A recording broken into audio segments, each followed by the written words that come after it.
আসসালামু আলাইকুম। সকলকে ধন্যবাদ জানিয়ে আবারও একটি নতুন মডেল টেস্ট নিয়ে হাজির হয়েছি। তো যারা খাদ্য অধিদপ্তরে উপপরিদর্শক পদে পরীক্ষা দিতে যাচ্ছেন, তাদের জন্য আশা করি মডেল টেস্টটি অনেক উপকারে আসবে। তো চলুন কথা না বাড়িয়ে মডেল টেস্টটির সমাধান করা যাক। প্রথমেই বাংলা দিয়ে শুরু করছি, আপনারা আপনাদের সাথে মিলিয়ে নিবেন। ১ নম্বরে বলা হয়েছে, আমাদের দেশে হবে সেই ছেলে কবে, কথায় না বড় হয়ে কাজে বড় হবে। চরণ দুটির রচয়িতা কে? ভেরি ইম্পর্টেন্ট একটা চরণ, মিলিয়ে নিন। ১ নম্বরে উত্তর হবে কুসুম কুমারী দাস। ২ নম্বর দেখেন, ছন্দের জাদুকর বলা হয় কাকে? ভেরি ইম্পর্টেন্ট, প্রায় আসে এই টাইপের কোশ্চেন। ছন্দের জাদুকর বলা হয় সত্যেন্দ্রনাথ দত্তকে। ৩ নম্বর দেখুন, নোল কিশোর কথাটির অর্থ কি? নোল কিশোর কথাটির অর্থ হচ্ছে নতুন কিশোর। ৪ নম্বর দেখুন, মনোরঞ্জিকা পত্রিকা কে সম্পাদনা করতেন? ৪ নম্বর উত্তর হবে কৃষ্ণচন্দ্র মজুমদার। ৫ নম্বর দেখুন, বন্দনা কবিতাটির রচয়িতা কে? ভেরি ইম্পর্টেন্ট, উত্তর হবে শাহ মোহাম্মদ সগীর। ৬ নম্বর দেখুন, নিচের কোন গ্রন্থটি রবীন্দ্রনাথ ঠাকুরের জীবন স্মৃতি নিয়ে রচিত? রবীন্দ্রনাথ নজরুল থেকে প্রত্যেকটা এক্সামে কোশ্চেন থাকে, দেখুন। ৬ নম্বর উত্তর হবে আত্মপরিচয়। জীবন স্মৃতি নিয়ে রচিত আত্মপরিচয়। ৭ নম্বর দেখুন, ফর্দ শব্দের অর্থ কি? ৭ নম্বর এই শব্দের অর্থ, এই টাইপের কোশ্চেন আসে। ফর্দ শব্দের অর্থ তালিকা। এটা গ্রামগঞ্জে ইউজ করে এই শব্দটা, যে ফর্দ, একটা ফর্দ লেখ। ৮ নম্বর দেখুন, জাগো গো ভগিনী প্রবন্ধটির রচয়িতা কে? ৮ নম্বর, জাগো গো ভগিনী প্রবন্ধটির রচয়িতা হচ্ছে বেগম রোকেয়া। ৯ নম্বর দেখুন, নিহার শব্দের অর্থ কি? নিহার শব্দের অর্থ হচ্ছে তুষার। ১০ নম্বর দেখুন, প্রলেতারিয়েত সাহিত্য কি? যারা সাহিত্যের স্টুডেন্ট, বাংলা ইংরেজি সাহিত্যের স্টুডেন্ট, তারা এই শব্দটা ভালো করে জানেন। প্রলেতারিয়েত সাহিত্য হচ্ছে অত্যাচারিত শ্রমজীবী দুঃখী মানুষের সাহিত্য, তাকে বলা হয় প্রলেতারিয়েত সাহিত্য। ১১ নম্বর দেখুন, বিপণী শব্দের সমার্থক শব্দ কি? বিপণী শব্দের সমার্থক শব্দ হচ্ছে আপন। ক্ষীয়মান এর বিপরীত শব্দ কি? ১২ নম্বর দেখুন, ক্ষীয়মান এর বিপরীত শব্দ হচ্ছে বর্ধমান। বিপরীত শব্দ থেকে প্রায় কোশ্চেন আসে, অর্থাৎ প্রত্যেকটা এক্সামে বিপরীত শব্দ থেকে কোশ্চেন থাকে। ১৩ নম্বর দেখুন, ইচ্ছা এর বিশেষণ কোনটি? ইচ্ছা এর বিশেষণ হচ্ছে ইচ্ছুক। ইচ্ছা হচ্ছে একটা বিশেষ্য, এর বিশেষণ হচ্ছে ইচ্ছুক। ১৪ নম্বর দেখুন, সাধু ও চলিত ভাষার পার্থক্য কি? ভেরি ইম্পর্টেন্ট, সাধু চলিত ভাষা, এটা প্রায় রিপিট হয় এই কোশ্চেনটা। সাধু চলিত ভাষার পার্থক্য হচ্ছে ক্রিয়াপদ ও সর্বনাম পদের রূপগত ভিন্নতায়। তো সবার উদ্দেশ্যে বলা, আমার এই সামান্য পরিশ্রম যদি আপনাদের কোনো উপকারে এসে থাকে, যারা এই ভিডিওটি দেখছেন, তারা চ্যানেলটি সাবস্ক্রাইব করে পাশেই থাকবেন। খুবই কৃতজ্ঞ থাকবো আপনাদের প্রতি। আর অবশ্যই লাইক কমেন্ট দিয়ে আপনাদের অনুভূতি শেয়ার করবেন এবং জানাবেন এরকম খাদ্য অধিদপ্তর সহ কোন কোন পরীক্ষা মডেল টেস্ট দিতে হবে। ১৫ নম্বর দেখুন, জমা খরচ সমস্ত পদটির ব্যাস বাক্য হলো ড্যাশ। জমা ও খরচ সমস্ত পদটির ব্যাস বাক্য হলো জমা খরচ। ব্যাস বাক্য হচ্ছে জমা ও খরচ। ১৬ নম্বর দেখুন, ক্ষমার যোগ্য এর বাক্য সংকোচন কি? ভেরি ইম্পর্টেন্ট, এক কথায় প্রকাশ থেকে কিন্তু প্রত্যেকটা এক্সামে এই প্রশ্ন থাকে। ক্ষমার যোগ্য ক্ষমার্হ। ১৭ নম্বর দেখুন, তিমির এর বিপরীতার্থক শব্দ কি? বিপরীত শব্দ থেকে তো প্রশ্ন থাকেই, তিমির আলো। ১৮ নম্বর দেখুন, নির্ভুল বানান কোনটি? শুদ্ধ অশুদ্ধ বানান থেকেও প্রশ্ন থাকে। আর মডেল টেস্টটি দিয়ে আপনাদের যেটা উপকার হবে সেটা হচ্ছে প্রশ্নের প্যাটার্নটা বুঝতে পারছেন পরীক্ষার আগে। তাছাড়া নিজেদের প্রস্তুতি যাচাই করা একটা প্ল্যাটফর্মও বলা চলে। তাহলে দেখুন 18 নম্বর, নির্ভুল বানান হচ্ছে মুহুর্মুহু, এই বানানটা হচ্ছে নির্ভুল, আর এটা সবগুলোই ভুল বানান। নির্ভুল বলতে এখানে সঠিক বোঝাচ্ছে। 19 নম্বর দেখুন, গারল শব্দের অর্থ। গারল শব্দের অর্থ হচ্ছে বোকা। 20 নম্বর দেখুন, বাদলের ধারা ঝরে ঝড় ঝড়, নিম্নরেখ পদটির কারক ও বিভক্তি কোনটি? দেখুন 20 নম্বর, উত্তর হবে অপাদানে ষষ্ঠী বিভক্তি।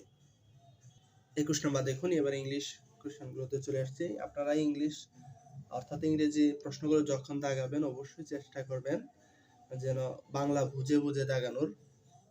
21 নম্বর দেখুন, তাহলে ডো নট স্টার্ট, শুরু করো না, আনটিল, যতক্ষণ না পর্যন্ত দ্য লাইট চেঞ্জ, লাইট পরিবর্তন না হয়, ফ্রম রেড ড্যাশ গ্রিন, একটা থেকে অর্থাৎ লাল থেকে গ্রিন পর্যন্ত যতক্ষণ না পরিবর্তন হয় ততক্ষণ পর্যন্ত কি করো না, শুরু করো না, অর্থাৎ চালাইও না, গাড়ি চালাইও না, এরকম বোঝাচ্ছে।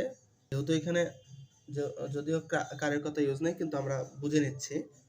তাহলে দেখুন 21 নম্বর, red dash green, red to green, অর্থাৎ লাল থেকে সবুজ পর্যন্ত না যাওয়া পর্যন্ত কি করো না, চালাইও না। 22 নম্বর দেখুন, অর্থাৎ মনে রাখুন একটা থেকে আরেকটা যখন রূপান্তর হবে তখন আমরা টু দিব, red to green, to preposition দেব, মনে রাখুন। 22 নম্বর দেখুন, দ্য সিনোনিম অফ চ্যারিটেবল, চ্যারিটেবলের সিনোনিম কি? চ্যারিটেবল অর্থ হচ্ছে দানশীল, দাতব্য, দয়াময়, এরকম বোঝাচ্ছে। এর সিনোনিম সমার্থক শব্দ কোনটি দেখুন, মিলিয়ে নিন। অবশ্যই উত্তর হবে জেনারস। জেনারস অর্থ হচ্ছে উদার, মহানুভব, এরকম অর্থ বোঝাচ্ছে। দুটোটাই অ্যাডজেক্টিভ ফর্মে, এটাও অ্যাডজেক্টিভ ফর্মে, এটাও অ্যাডজেক্টিভ ফর্মে। অন্যদিকে দেখুন ডেঞ্জারাস, এটা কি ভয়ানক বোঝাচ্ছে। আপনার অনারস, অনারস অর্থ বোঝাচ্ছে কষ্টসাধ্য, সুতরাং এগুলো হবে না। 23 নম্বর দেখুন, দ্য অ্যান্টোনিম অফ ডিলিজেন্ট, ডিলিজেন্টের অ্যান্টোনিম কি? ডিলিজেন্ট অর্থ হচ্ছে পরিশ্রমী, তাহলে এর অ্যান্টোনিম বিপরীত শব্দ অবশ্যই কোনটা হবে দেখুন, অবশ্যই হবে ইনডোলেন্ট। ইনডোলেন্ট অর্থ হচ্ছে অলস। অন্যদিকে হার্মফুল, ভয়ানক, ক্লেম, শান্ত, সাইলেন্ট, নীরব, এগুলো হচ্ছে না। 24 নম্বর দেখুন, the word intolerable, intolerable is dash, AVLE, এটা দেখেই বোঝা যাচ্ছে এটা ভার্ব, অ্যাডজেক্টিভ, কনজাংশন, অ্যাডভার্ব, কোনটা হবে দেখুন। এটা AVLE লাস্টে থাকলে এমনি আমরা বুঝে গেছি যে এটা অ্যাডজেক্টিভ হবে। পার্টস অফ স্পিচ থেকে প্রশ্ন আসে, এটা মাথায় রাখুন, প্রত্যেকটা এক্সামে পার্টস অফ স্পিচ থেকে প্রশ্ন আসে, যেমন কোনটা ভার্ব, অ্যাডজেক্টিভ, অ্যাডভার্ব। দেখুন ইনটলারেবল অর্থ বোঝাচ্ছে যেটা সহ্য করা যায় না, অসহনীয় বোঝাচ্ছে। বা 25 নম্বর দেখুন, হুইচ ওয়ান ইজ কারেক্ট, এই যে আপনার ইংলিশ বাংলায় যেমন আসে কোনটা সঠিক শব্দ, ইংলিশেও তেমন কোনটা সঠিক শব্দ এটা আসে। তাহলে দেখুন মিলিয়ে নিন। 25 নম্বর উত্তর হবে খ, কনভেয়েন্স। কনভেয়েন্স, কনভেয়েন্স অর্থ হচ্ছে আপনার হস্তান্তরকরণ বা পরিবহন, একটা যেটা দিয়ে একটা জিনিস আরেক জায়গায় নিয়ে যাওয়া হয়, এরকম বোঝাচ্ছে কনভেয়েন্স। ক্যারিং কোনো কিছু বোঝাচ্ছে। 26 নম্বর দেখুন, the thief was caught red handed, এটার বাংলা অনুবাদ কি? বাংলা অনুবাদ থেকে প্রায় কোশ্চেন আসে। রেড হ্যান্ডেড আমরা জানি, রেড হ্যান্ডেড অর্থ কি? হাতে নাতে। তাহলে কি দেখুন উত্তর হবে হাতে নাতে, হাতে নাতে চোর ধরা পড়লো। 27 নম্বর দেখুন, the doctor insisted that his patient dash it easy for 3 months। দেখুন দ্য ডক্টর ইনসিস্টেড, ডক্টরকে জোর দিয়েছিলেন যে তার রোগীকে 3 মাসের মধ্যে জন্য সহজে নিতে হবে, এরকম কিছু। তো দেখুন আমরা জানি ড্যাশ ইট ইজি আমরা বলি প্রায় টেক ইট ইজি, এটা সহজ করে নাও, টেক ইট ইজি।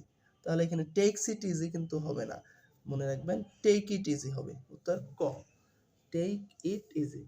আমরা কিন্তু কখনোই বলি না tax it easy. Clear? 28 number, it dash when I reached home। মিলিয়ে নিন কোনটা হবে।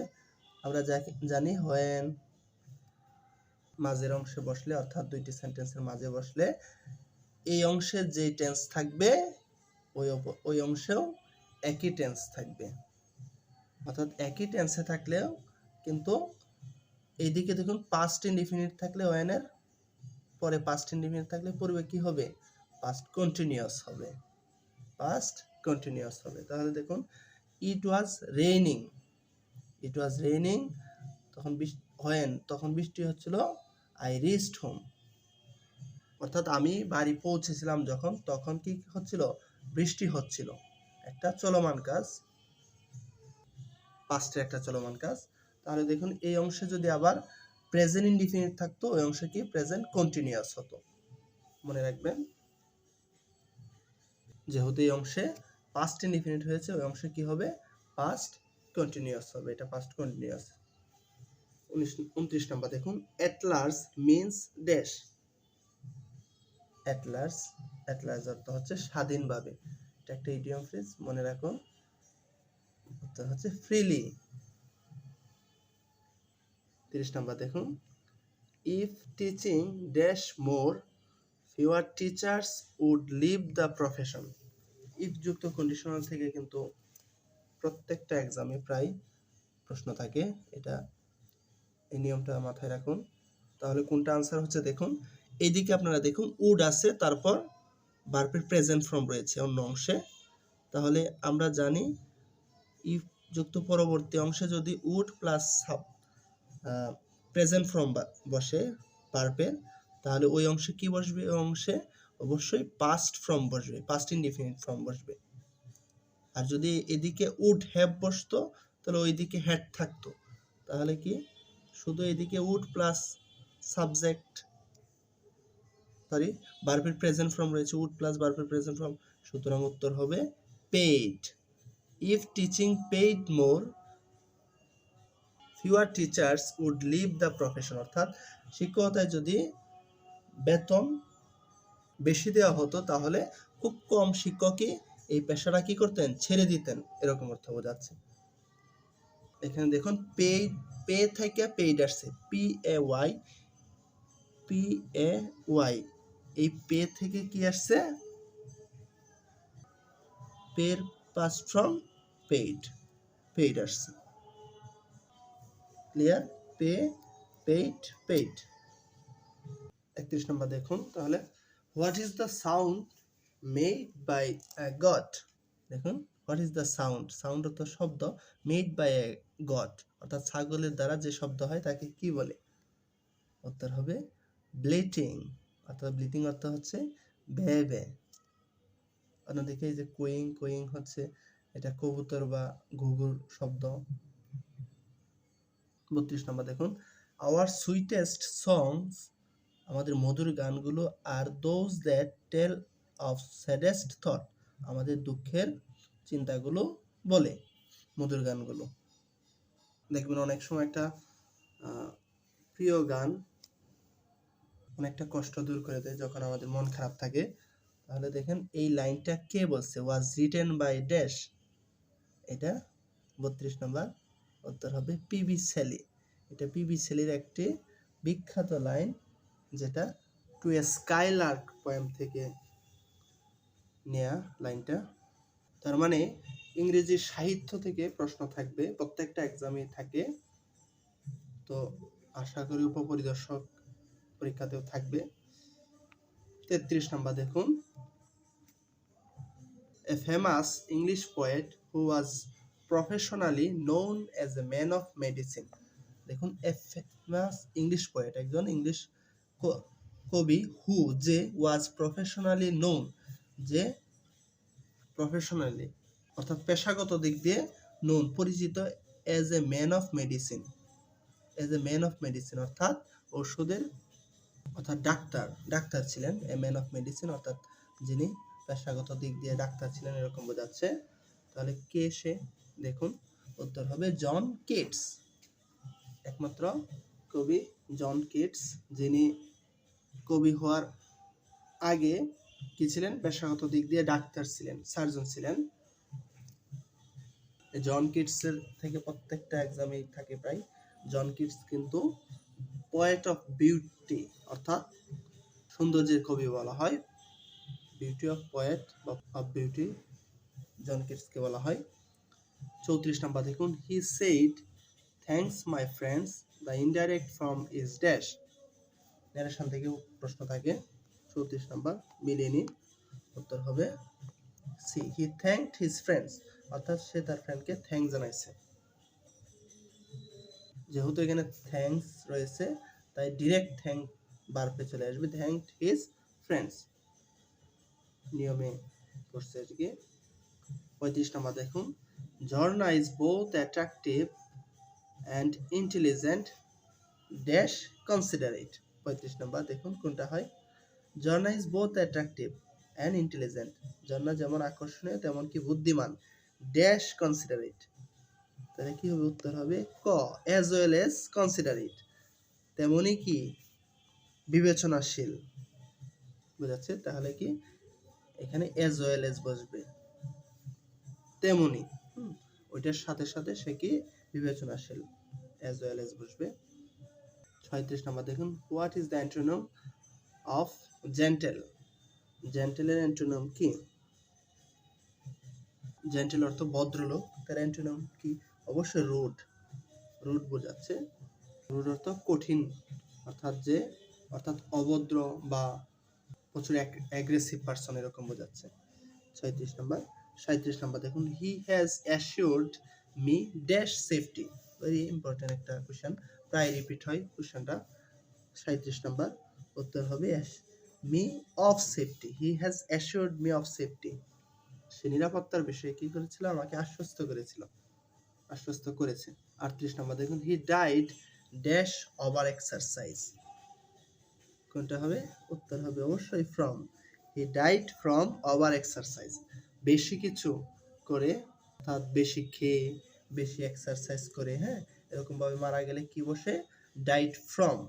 আর ডাইড বাই হচ্ছে অ্যাক্সিডেন্টে মারা যাওয়া, ডাইড ফর হচ্ছে দেশের জন্য মারা যাওয়া, আর ডাইড অফ হচ্ছে রোগে মারা যাওয়া, মনে রাখবেন। 39 নাম্বার দেখুন, one should be careful about dash duty.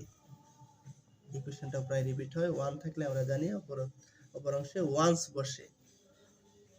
40 number দেখুন, the synonym of altitude is dash। altitude অর্থ হচ্ছে লম্বা, তাহলে কি উত্তর হবে হাইট। 40 নাম্বার সিনোনিম সমার্থক শব্দ। এবার 41 থেকে 60 পর্যন্ত আপনার গণিতের প্রশ্ন। আমি গণিতের প্রশ্নগুলো লাস্টে দেখাচ্ছি, সাধারণ জ্ঞানে নিয়ে যাচ্ছি। 61 নাম্বার দেখুন, সাধারণ জ্ঞান 61 থেকে 80 পর্যন্ত। মানুষের শরীরে কত ভাগ পানি? মিলিয়ে নিন, উত্তর হবে 70 ভাগ পানি। দেখুন আমাদের শরীরে, অর্থাৎ মানুষের শরীরে 70 ভাগ পানি থাকা সত্ত্বেও ভিতরে কত রাগ, হিংসা, বিদ্বেষ, কত অহংকার। তো আমাদের সবারই ভাবা উচিত যে আমরা বেশি দিনের জন্য এই পৃথিবীতে আসি নাই, খুব অল্প একটা সময়ের জন্য এই পৃথিবীতে এসেছি, তাই এত টেনশন নেই, আর কিছু নেই। 62 নাম্বার দেখুন, নিচের কোনটি পানিবাহিত রোগ? বিজ্ঞান থেকে কোশ্চেন আসে, টাইফয়েড। 63 নাম্বার দেখুন, কিসের জন্য জীব নড়াচড়া করতে পারে? 63 নাম্বার, প্রোটোপ্লাজমের জন্য। 64 নাম্বার দেখুন, কোনটি অপুষ্পক উদ্ভিদের মধ্যে উন্নত স্তরের? উত্তর হবে ফার্ন। 65 নাম্বার দেখুন, কোনটি শীতকালীন সবজি? উত্তর হবে ফুলকপি। 66 নাম্বার দেখুন, লক্ষণ সেনের সময় বাংলার রাজধানী কোথায় ছিল? ভেরি ইম্পর্টেন্ট একটা কোশ্চেন। 66 উত্তর হবে নদিয়া। 67 নাম্বার দেখুন, সমাজবিজ্ঞান শব্দটির প্রবর্তক কে? উত্তর হবে অগাস্ট কোট। 68 নাম্বার দেখুন, নব্যপ্রস্তর যুগকে নবপলীয় বিপ্লব বলেছেন কে? উত্তর হবে গর্ডন চাইল্ড। 69 নাম্বার দেখুন, সামাজিকীকরণ মূল ভূমিকা কোন মাধ্যম পালন করে? 69 এর উত্তর হবে পরিবার, অর্থাৎ পরিবার থেকেই আপনার সামাজিকীকরণের যে বিষয়টা, সেটা পরিবার থেকেই আসে। 70 নম্বর দেখুন বিবাহ হলো ড্যাশ। 70 নম্বর বিবাহ হলো একটি সামাজিক প্রতিষ্ঠান। 71 নম্বর দেখুন মুক্তিযুদ্ধ জাদুঘর ঢাকার কোন এলাকায় অবস্থিত? উত্তর হবে আগারগাঁওয়ে অবস্থিত মুক্তিযুদ্ধ জাদুঘর। 72 নম্বর দেখুন আয়তনে সবচেয়ে বড় জেলা কোনটি? ভেরি ইম্পর্টেন্ট, প্রায় আসে এই প্রশ্নটা। 72 নম্বর উত্তর হবে রাঙ্গামাটি। 73 নম্বর সিলেট কোন নদীর তীরে অবস্থিত? উত্তর হবে সুরমা নদীর তীরে। 74 নম্বর দেখুন বাংলাদেশের একমাত্র পাহাড়ি দ্বীপ কোনটি? 74 নম্বর বাংলাদেশের একমাত্র পাহাড়ি দ্বীপ হচ্ছে মহেশখালী দ্বীপ। 75 নম্বর বাংলাদেশ ব্যাংকের প্রথম গভর্নরের নাম কি? এটাও খুব ইম্পর্টেন্ট একটা কোশ্চেন। এন হামিদুল্লাহ উত্তর। বাংলাদেশ ব্যাংকের প্রথম গভর্নর এন হামিদুল্লাহ। 76 নম্বর বিমস্টেক কি ধরনের সংগঠন? এটাও ইম্পর্টেন্ট, প্রায় রিপিট হয়। বিমস্টেক অর্থনৈতিক সংগঠন। 77 নম্বর জাতিসংঘের কোন মহাসচিব বিমান দুর্ঘটনায় নিহত হন? 77 নম্বর উত্তর হবে দ্যাগ হ্যামারশোল্ড। 78 নম্বর হাজার হ্রদের দেশ কোনটি? ভেরি ইম্পর্টেন্ট, উত্তর হাজার হ্রদের দেশ হচ্ছে ফিনল্যান্ড। 79 নম্বর দেখুন হরপ্পা ও মহেঞ্জোদারো কোন সভ্যতার অন্তর্গত? উত্তর হবে সিন্ধু সভ্যতার অন্তর্গত। সিন্ধু সভ্যতার অন্তর্গত হচ্ছে হরপ্পা ও মহেঞ্জোদারো। ভেরি ইম্পর্টেন্ট, রিপিট হয়। 80 নম্বর দেখুন বিশ্বের নবীনতম রাষ্ট্র কোনটি? বিশ্বের নবীনতম রাষ্ট্র হচ্ছে দক্ষিণ সুদান। এবার আমি অঙ্কের প্রশ্নগুলো এক এক করে দেখাচ্ছি 41 থেকে 60 পর্যন্ত। আর আপনারা আপনাদের ভিডিওটি পোস্ট করে অঙ্কগুলো করতে থাকুন, তারপর আমি লাস্টে কোশ্চেন আনসারগুলো দিয়ে দেব, আপনারা আপনাদের সাথে মিলিয়ে নেবেন। 41 নাম্বার দেখুন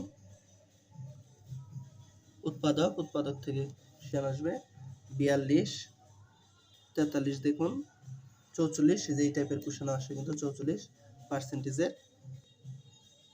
45 দেখুন 46, 47, 48 দেখুন 48।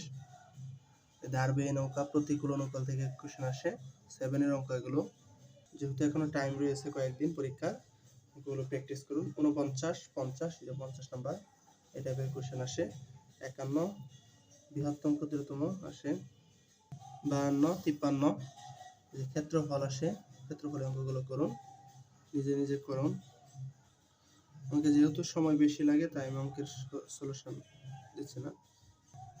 54, 55, 54 দেখুন 55, 56, 57, 58, 59। যে কোনো বিষয়ে 40%, ইংরেজিতে 25%, গণিতে এই টাইপের শতকরা অঙ্কগুলো আসে। দেখুন তো অঙ্কগুলো পারেন কিনা, অঙ্কগুলো প্র্যাকটিস করেন, প্রস্তুতি একটু যাচাই করুন অঙ্কগুলো করে। 60 নাম্বার। এবার আমি আনসারগুলো দিয়ে দিচ্ছি, আপনারা অঙ্কগুলো করে তারপর অঙ্কগুলো লাস্টে মিলিয়ে নেবেন। দেখুন আমি আনসারগুলো দিয়ে দিচ্ছি, আপনারা এখন আপনাদের সাথে মিলিয়ে নিন। 41 উত্তর খ উৎপাদক থেকে প্রশ্ন আসে। 42 অঙ্কের। 43, 44 এই দেখুন 44 এর উত্তর হচ্ছে 120। 45, 46, 47, 48, 49, 50 মিলিয়ে নিন। 51, 52, 53 দেখুন 60 মিটার হয়েছে। আপনারা করুন অঙ্কগুলো, এখনো কয়েকটা দিন বাকি, পরীক্ষা 19 তারিখ, তার মানে এখনো প্রায় 5টা দিন বাকি। অঙ্কগুলো করুন। 54, 55, 56, 57, 58, 59, 60, 59 দেখুন এই যে এই টাইপের কোশ্চেনগুলো আসে। 59 এর উত্তর হচ্ছে 50 শতকরা অঙ্কগুলো। ধন্যবাদ সকলকে, আজকের মতো এখানেই শেষ। আর যারা আমার এই চ্যানেলে নতুন, ভিডিওটি দেখে আপনাদের যদি কোনো উপকার এসে থাকে তাহলে চ্যানেলটি দয়া করে সাবস্ক্রাইব করে পাশে থাকবেন, আর আমাকে লাইক কমেন্ট দিয়ে আপনারা জানাবেন আপনাদের অনুভূতি। ভালো থাকবেন সবাই, সবার সুস্বাস্থ্য কামনা করে আজকের মতো রাখছি। আসসালামু আলাইকুম রাহমাতুল্লাহি ওয়া বারাকাতুহু। ভালো থাকবেন।